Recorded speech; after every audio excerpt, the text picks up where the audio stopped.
नमस्कार। आज हम आपको एक कथा सुनाई जा रहे हैं, यक्ष का चमत्कार। अयोध्या नगरी में एक चमत्कारी यक्ष मंदिर था।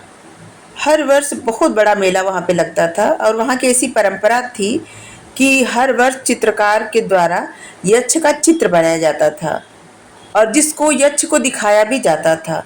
लेकिन उत्सव समाप्त होते ही यक्ष अपने चित्रकार को मार डालता था, जिसका परिणाम यह हुआ कि चित्रकार नगरी छोड़ करके भागने लगे और सभी चित्रकार अयोध्या से भागने लगे। जब ये बात राजा को मालूम हुई तो उसने सोचा कि इस तरह तो सब चित्रकार भाग जाएंगे, फिर यक्ष का चित्र कौन बनाएगा। राजा ने एक नियम बना दिया। सबके नाम पत्तों पर लिख करके घड़े में डाल दिए जाते थे और एक एक करके नाम निकाला जाता था। जिसका नाम निकलता था उसे यक्ष का चित्र बनाना पड़ता था। एक बार ऐसा हुआ कि कौशाम्बी का एक चित्रकार अयोध्या आया हुआ था और किसी चित्रकार के घर में रहने लगा। वहीं पे रह रहा था अयोध्या में। वो था कौशाम्बी का। यह चित्रकार अपनी वृद्धा माँ का इकलौता बेटा था। संयोग से इस वर्ष इस चित्रकार की बारी आ गई। जब वृद्धा माँ को यह पता चला कि उसका पुत्र जा रहा है चित्र बनाने यक्ष का, तो उसको बहुत दुख हुआ और वो रोने लगी, परेशान हो गई एकदम। तो कौशाम्बी में रहने वाले चित्रकार ने कहा, माँ तुम क्यों रोती हो? यक्ष को चित्रित करने के लिए मैं ही जाऊंगा, लेकिन वापस लौट के भी आऊंगा, मुझे कुछ नहीं होगा। और ऐसा कहा करके वह नवयुवक चित्रकार ने 2 दिन तक उपवास किया। फिर नए नए वस्त्र पहने, नए कलशों में जल से स्नान किया, नई तुलिकाएं ली, नए रंग, नए पात्र, सब नया नया खरीदा और सब कुछ ले करके यक्ष का चित्र बनाने चल दिया। चित्रकार ने यक्ष को इतने भक्ति भाव से पूर्ण क्षमताओं का उपयोग करके चित्रित किया कि यक्ष का रूप पूरी तरह से निखरकर सामने आ गया। यक्ष ने प्रकट होकर चित्रकार के हुनर की प्रशंसा की और कहा, आज तक मेरा चित्र जिसने भी बनाया उसने अपने मृत्यु के भय से उसे विकृत बना दिया। मतलब वैसा नहीं बनाया, कोई राक्षस जैसा बना देता था, कोई कुछ भी।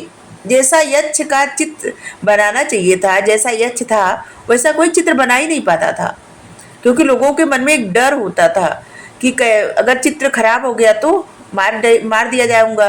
और फिर वही होता भी था। ऐसे कहा भी गया है कि कोई काम डर करके नहीं करना चाहिए। जो भी काम करे निर्भीक बन के, आत्मविश्वास के साथ, चाहे अच्छा बुरा जो भी हो, उसका रिजल्ट तो बाद में आता है, लेकिन अपनी तरफ से 100% दे, बिना डरे। तो यहाँ पे ऐसा ही हुआ और यक्ष प्रकट होकर के उसके हुनर की प्रशंसा भी की और उसने कहा कि आज तक मृत्यु के भय से किसी ने भी मेरा अच्छा चित्र नहीं बनाया और सभी लोग मेरे चित्र को विकृत कर देते थे अपने मृत्यु के डर से, और इसीलिए मैं उन सब चित्रकारों को मार दिया करता था।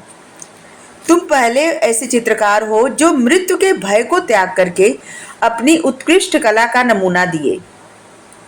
तुमसे मैं बहुत प्रसन्न हूँ। मैं तुम्हारा मुंह मांगा वर देने के लिए तैयार हूँ। तुम जो भी मांगोगे वो मैं तुम्हें दूंगा। तुम मांगो, वर मांगो। यक्ष ने कहा उस युवक से कि तुम वर मांगो, जो भी वर चाहिए तुमको, मुंह मांगा वर दूंगा तुमको। चित्रकार हाथ जोड़कर बोला, हे देव, यदि आप हम पर प्रसन्न हैं तो आप चित्रकारों का वध करना बंद कर दें। यक्ष ने तथास्तु कहा और उसे वरदान दिया कि वह किसी भी शरीर का एक अंग देख करके पूरा चित्र बना सकता है। चित्रकार ने आगे चल करके अपनी चित्रकला और यक्ष से मिले वरदान का ऐसा उपयोग किया कि उसे मान प्रतिष्ठा के साथ साथ अपार धन भी प्राप्त हुआ था। तो बिना डरे निडर होके जो भी काम करना हो ना, वो अपनी कंफर्ट जोन से निकल के निडरता के साथ पूरे आत्मविश्वास से करे। ये न देखें कि आगे क्या होगा, इसका रिजल्ट क्या होगा, सक्सेस मिलेगी कि नहीं मिलेगी, इसका परिणाम क्या होगा, कुछ नहीं, बस अपना 100% दे। Thank you. राधे राधे।